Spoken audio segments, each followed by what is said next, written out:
सभी भक्तों को जय श्री सीताराम, जय श्री राधे श्याम। आज आप सभी सुधीजनों के मध्य एक चर्चा का विषय प्रस्तुत करने के लिए आया हूं कि जिस समय लीला पुरुषोत्तम भगवान कृष्णचंद्र जी महाराज ने धराधाम पर आने का निश्चय किया, तब भगवान ने भगवती यमुना को भी गोलोक से व्रज भूमि में अपनी लीला करने के लिए भेजा।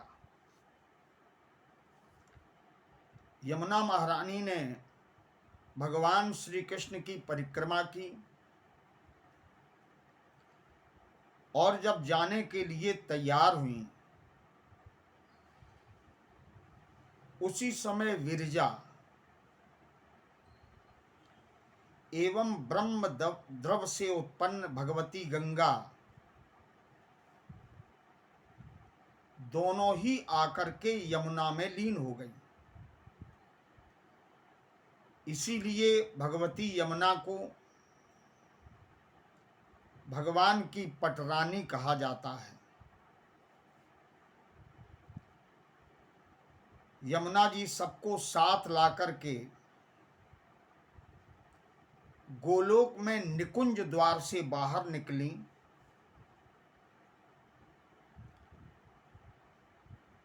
और वहां से उनकी दीर्घ जलराशि बड़े वेग के साथ आगे बढ़ती हुई ब्रह्मांड के शिरोभाग का स्पर्श करती हुई ब्रह्म द्रव और विरजा को साथ लेती हुई ध्रुव लोक में स्थित भगवान अजित विष्णु के धाम वैकुंठ की शोभा बनती हुई ब्रह्म कमंडल से वे नीचे गिरी। क्रम से विचरण करती हुई सुमेर पर्वत को स्पर्श करती हुई अनेक शैल श्रृंग चट्टानों को लांघती हुई एवं उनका भेदन करती हुई जिस समय ये गंगा यमुना मैया दक्षिण दिशा की ओर जाने के लिए उद्यत हुई, तो उसी समय भगवती गंगा इनसे पृथक हो गईं। भगवती गंगा तो हिमवान के यहाँ चली गईं, हिमालय पर्वत पर, परंतु कृष्णा जिनको कि श्यामल सलीला यमुना भी कहते हैं, ये कलिंद शिखर पर जाकर के पहुंची और ये वहां से प्रकट हुई। इसीलिए इनका एक नाम कालिंद्री भी है। कलिंद गिर के शिखरों में जो बड़ी बड़ी चट्टानें थीं, उनको तोड़ती हुई भूमंडल पर अपनी जलराशि से धराधाम को पवित्र करती हुई भगवती यमुना बड़े वेग के साथ खांडव वन में, जिसको इंद्रप्रस्थ या दिल्ली कहते हैं, वहां साक्षात परमात्मा कृष्ण को अपना पति बनाने के लिए तपस्या में लीन हो गई। तब इनके पिता सूर्य भगवान ने यमुना के निवास के लिए जल के भीतर एक दिव्य गेह की सुंदर घर की स्थापना की।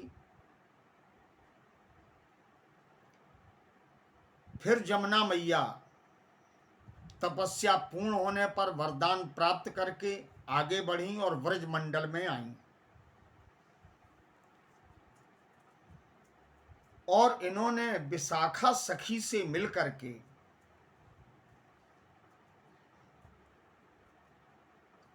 एक रूप विशाखा सखी का लिया और एक रूप से वो यमुना बनकर के प्रवाहित होती रहीं। भगवती यमुना जिस रूप से विशाखा नाम की सखी के रूप में प्रकट हुई,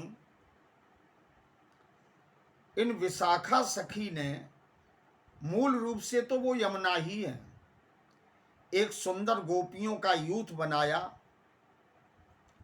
और भगवान कृष्णचंद्र जी महाराज की दिव्य रास लीला का अमृत पान किया। तदंतर जब ये ब्रज से आगे जाने लगी तो ब्रज भूमि के वियोग के कारण यमुना अश्रु प्रवाहित करने लगी। 3 बार यमुना ने ब्रज भूमि को प्रणाम किया और ये तीर्थराज प्रयाग में पहुंची।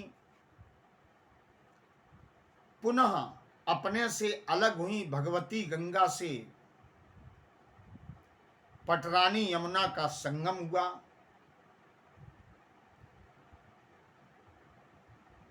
यमुना ने कहा भगवती गंगा से कि ब्रह्मांड को पवित्र करने के लिए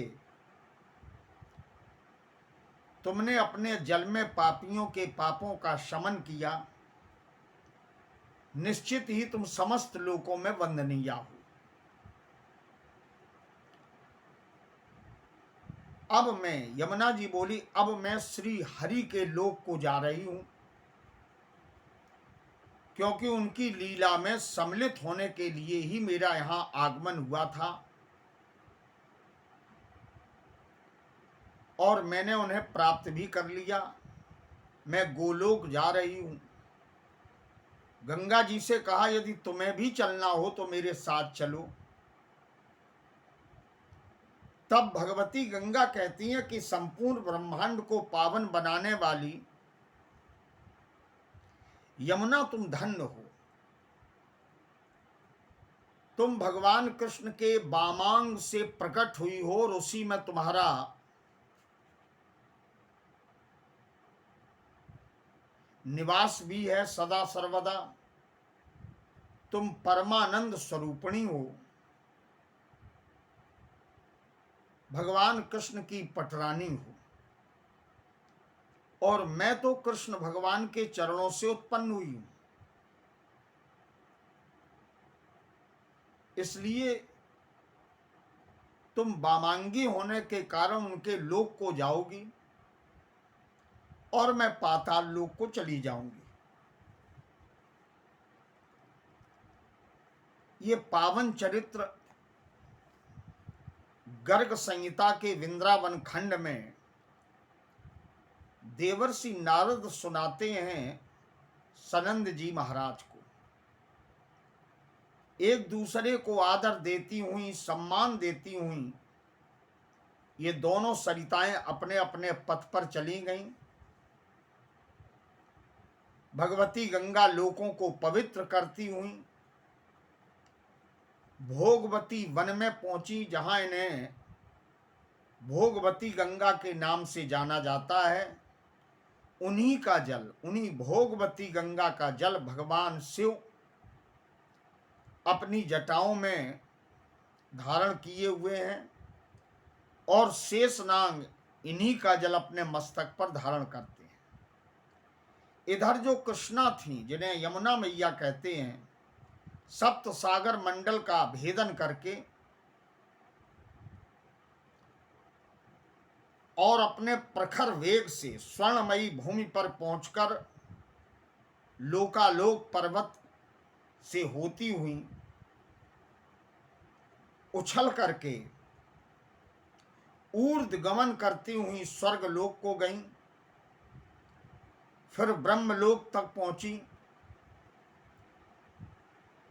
और ब्रह्मलोक को भी लांग करके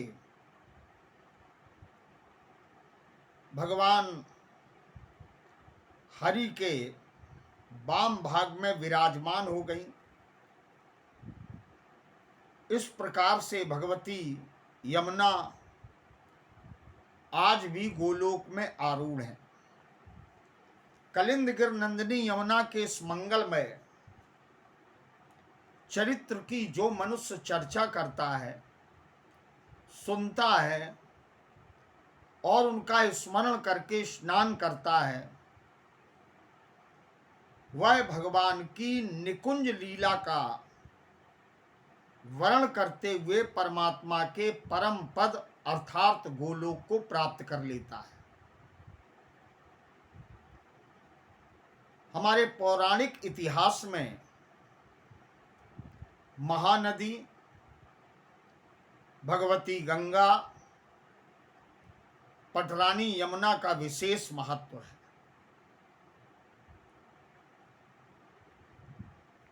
अब अगर इस पर चिंतन किया जाए तो यमुना कर्म है और गंगा भक्ति है। कर्म और भक्ति ये पृथक नहीं है, लेकिन जब मृत्यु लोक में ये दोनों सरिताएं आई तो पृथक हो गई, भक्ति अलग हो गई और कर्म अलग हो गया। लेकिन प्रयाग में जाकर के ये दोनों मिल गई। यही हमारे और आपके जीवन का एक निष्कर्ष है कि इस जगत में आकर के हमारा कर्म, हमारी भक्ति और हमारा ज्ञान भले ही पृथक पृथक हो, लेकिन जब कर्म, ज्ञान और भक्ति एक हो जाते हैं, एक दूसरे के प्रति समर्पित हो जाते हैं, तो ये समर्पण का भाव ही हमें दिव्य लोक की, गोलोक की प्राप्ति करा देता है। ऐसा पावन चरित्र गर्गाचार्य जी ने गर्ग संहिता में प्रस्तुत किया है श्री वृंदावन खंड में। मुझे अच्छा लगा, मैंने विचार किया कि मैं इस प्रसंग को आप तक पहुंचाने का एक छोटा सा प्रयास करूं। इन्हीं शब्दों के साथ आज की चर्चा को यहीं पर विराम देते हैं। इतना जरूर कहना चाहता हूं कि भगवान की लीलाएं बड़ी ही दिव्य हैं। बड़े बड़े योगी यति मुनि भी भगवान की लीलाओं पर विश्वास तब करते हैं जब भगवत कृपा उन्हें प्राप्त होती है। वैसे परमात्मा के अवतारों पर, उनके चरित्रों पर, उनकी लीलाओं पर हमें किसी भी प्रकार का संदेह नहीं करना चाहिए। उनकी लीलाओं की पूर्ति के लिए ये समस्त उपादान भगवान के धाम से ही मृत्युलोक में आते हैं, जिनके स्पर्श मात्र से, जिनकी महिमा गाकर के ये जीव धन्य हो जाता है। जीवन का यही सार है। हमारे जीवन का समय प्रतिदिन आगे की ओर बढ़ रहा है और मानव जीवन का एकमात्र उद्देश्य अच्छा चिंतन, भगवत प्राप्ति, मन की निर्मलता और बुद्धि का आसक्ति से रहित होना एवं परमात्मा के चरणों में समर्पण होना, यही मानव जीवन का एकमात्र उद्देश्य है। क्योंकि मानव जीवन प्राप्त करके यदि भगवत भजन न हुआ, भगवत चर्चा न हुई, तो जीवन व्यर्थ ही है। क्योंकि ये देवताओं के लिए भी दुर्लभ है। सदग्रंथ ऐसा गाते हैं, बड़े भाग मानुष तन पावा, सुर दुर्लभ सदग्रंथन गावा। ये हमें एक साधन मिला है, साधन धाम मोक्ष कर द्वारा, पाए न जेहि परलोक समारा। क्योंकि यहां हम परमानेंट नहीं हैं, तो जितना जीवन है उसमें अपने जीवन को संभालें, भगवान के चरित्रों की चर्चा करें, उनका यशो गायन करें, उनकी महिमा से अपने स्वभाव को, अपने अंतस को प्रभावित करें। यही मानव जीवन की सार्थकता है। मैं निवेदन करूंगा कि जिन्होंने चैनल को सब्सक्राइब नहीं किया वो सब्सक्राइब करें, शेयर करें, अधिक से अधिक लोगों तक पहुंचाएं। हो सकता है किसी को मेरी बात अच्छी लगे और वो भी भगवान की ओर बढ़े। इन्हीं शब्दों के साथ आप सबको बहुत बहुत श्रद्धा से नमन करते हुए जय श्री सीताराम, जय श्री राधे श्याम।